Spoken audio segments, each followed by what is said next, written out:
ஆதரவா நடிச்சு ரிலீஸ் ஆயிருக்க தனல் படம் எப்படி இருக்குன்றத ஒரு குயிக் ரிவ்யூவில் பார்ப்போம். தனல் இந்த படத்தினுடைய கதையை பொறுத்த வரைக்கும் அதர்வா மற்றும் நண்பர்கள் கான்ஸ்டபிளாக போய் ஜாயின் ஆக போகிறாங்க. அப்போ ரோந்து பணியில் ஈடுபடும் போது திடீர்னு ஒரு சஸ்பெண்ட்லேருந்து ஒரு நபர் வராரு.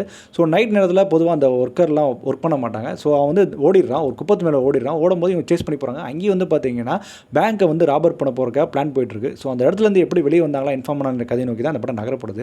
இந்த படத்தினுடைய பாசிட்டிவ் பொறுத்த வரைக்கும் ஜஸ்டின் பிரகாரோட பின்னணி இசையாக இருக்கட்டும், கேமரா ஒர்க் ஆகட்டும், ஸ்டண்ட்டாக இருக்கட்டும், எல்லாமே இந்த படத்துக்கு தேவையான அளவு கரெக்டாக இருந்தது.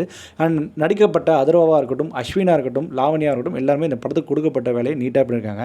ஆனால் இந்த படத்தினுடைய ட்ராபேக் என்ன அப்படின்னு கேட்டிங்கன்னா, ஸ்க்ரீன் ப்ளே பண்ணப்பட்ட விதம் தான் சோறுடையது. மிக முக்கியமாக இந்த படத்தில் தேவையில்லாத ஆணியாக ஒரு லவ் போர்ஷன் இருக்குது. அது லிட்டரலி 20 to 25 மினிட்ஸ்க்கு வந்து கிராப் பண்ணிக்குது. இதை தாண்டி வந்து பார்த்திங்கன்னா ஷாரா ஒரு பாட்டியம்மா கல்லை தூக்கி போட்டு கொண்டுறாரு. அதுக்கப்புறம் நாயையும் கொண்டுறாரு. ஆனால் அது வந்து பெருசாக ஹைலைட் பண்ணாமல் அது ஒரு காமெடி சீக்வன்ஸாக கடந்து போகிறாங்க. அது என்னால் சுத்தமாக ஏற்றுக்கவே முடியல. அண்ட் செகண்ட் ஹாஃப் முக்கியமாக பெருசாக சுவாரஸ்யம் அடைகிற மாதிரி இல்லை. எதுக்கு ஃப்ளாஷ்பேக் வேணுமோ அதுக்கு கொடுக்காம தேவையில்லாததுக்கு ஃப்ளாஷ்பேக் கொடுத்து இந்த படத்துக்கு டைம் வேஸ்ட் பண்ணிட்டாங்க அப்படின்னு தான் சொல்லணும். மொத்தத்தில் இந்த படம் ஒரு ஆவரேஜான படம் தான். ஸோ இந்த மாதிரியான மூவி ரிவ்யூஸ்க்கு ரெக்கமெண்டேஷன் நம்ம சேனல் தொடர்ந்து ஃபாலோ பண்ணிக்கோங்க.